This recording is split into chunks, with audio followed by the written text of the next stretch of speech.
히브리서는 의도적 죄와 믿음의 포기에 대해 심각한 경고를 전하며 특히 초대 교회 유대인 기독교인들이 박해와 유혹 속에서 신앙을 버릴 위기에 처한 상황을 다룹니다. 이 경고가 단순히 신앙의 순수성을 강조하는 것인지 아니면 초기 기독교 공동체의 통제 메커니즘으로 작용했는지 함께 생각해보는 시간을 갖겠습니다.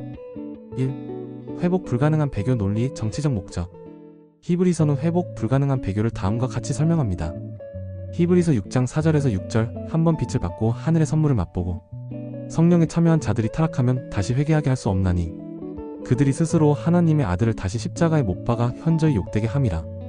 여기서 타락은 의도적이고 지속적인 믿음의 거부를 의미하며 단순한 실수가 아닌 완전한 배교를 가리킵니다. 히브리서 10장 26절, 27절 진리를 아는 지식을 받은 후 짐짓 죄를 범하는 자를 위하여 다시 속죄하는 제사가 없고 오직 심판과 맹렬한 불만 있을 뿐이니라. 이는 고의적 불순종이 하나님의 심판을 초래함을 강조합니다. 위 구절들은 한 번 믿고 떠난 자는 영원히 저주받는다는 극단적 교리를 제시하고 있죠. 이런 주장이 당시 어떤 역할을 했을까요? 마치 단단한 성벽이 외부의 침입을 막듯이 이 교리는 초기 기독교 공동체를 보호하는 방벽 역할을 했을 수 있습니다.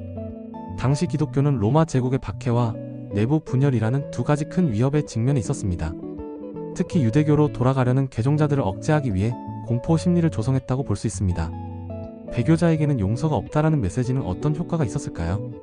이는 전기 울타리처럼 신자들을 심리적으로 구속하여 공동체를 떠나지 못하게 하는 효과가 있었을 것입니다. 또한 히브리서의 저자는 자신의 가르침에 절대적 권위를 부여하기 위해 이 논리를 사용했을 가능성이 높습니다. 우리를 떠나는 자는 하나님께 저주받는다라는 주장은 비판적 사고를 봉쇄하고 교리적 순종을 강요하는 수단이 되었을 수 있습니다. 2. 신학적 모순과 인간적 두려움의 이용. 여기서 흥미로운 점은 히브리서의 이 경고가 기독교의 핵심 교리인 은혜와 용서와 정면으로 충돌한다는 사실입니다. 예수님께서는 70번씩 7번이라도 용서하라고 가르치셨지만 히브리서는 단 한 번의 배교도 용납하지 않는다고 선언합니다. 이런 모순은 어떻게 설명할 수 있을까요? 박해시대의 공동체의 생존을 위해 신학적 일관성보다 권력 유지가 더 중요했을 수 있습니다. 전쟁 중에는 평시에 도덕률이 유예되는 것처럼 위기 상황에서는 다른 원칙이 적용되었던 것입니다. 또한 의도적 죄라는 개념은 회개의 가능성을 원천 차단함으로써 실수나 의심을 가진 이들을 영구히 배제하게 만드는 효과가 있습니다. 인간은 누구나 신앙의 의심, 갈등하고 기독교를 비판하며 좌절하고 떠날 수도 있지만 히브리서는 이를 절대적 배신으로 규정의 복귀를 불가능하게 만듭니다. 히브리서의 저자는 정말 의도적으로 신자들을 통제하려 했던 걸까요? 아니면 단순히 신앙의 중요성을 강조한 것뿐일까요? 우리는 저자의 마음속을 들여다볼 수 없지만 역사적 맥락을 고려할 때 이 메시지는 공동체 보호라는 실질적 필요성에서 비롯되었을 가능성이 높습니다. 순수한 신학적 동기와 정치적 목적이 복합적으로 작용했을 것입니다. 3. 현대 기독교에서의 악용 사례. 히브리서의 논리는 오늘날까지 종교적 권위주의의 도구로 사용되는 경우가 있습니다. 일부 교파에서는 히브리서의 원칙을 들어 이단 시비를 걸거나 비판적인 신자를 제명하는 근거로 활용합니다. 예를 들어 동성애자나 과학적 진화론을 지지하는 신자들을 진리에서 이탈한 자로 낙인 찍는 경우가 있습니다. 이는 마치 중세시대의 이단 재판과 구조적으로 유사합니다. 믿음을 배반하면 지옥 간다는 가르침은 신자들로 하여금 비판적 사고를 포기하게 만드는 효과가 있습니다. 4. 역사적 맥락에서 본 히브리서의 진짜 의도.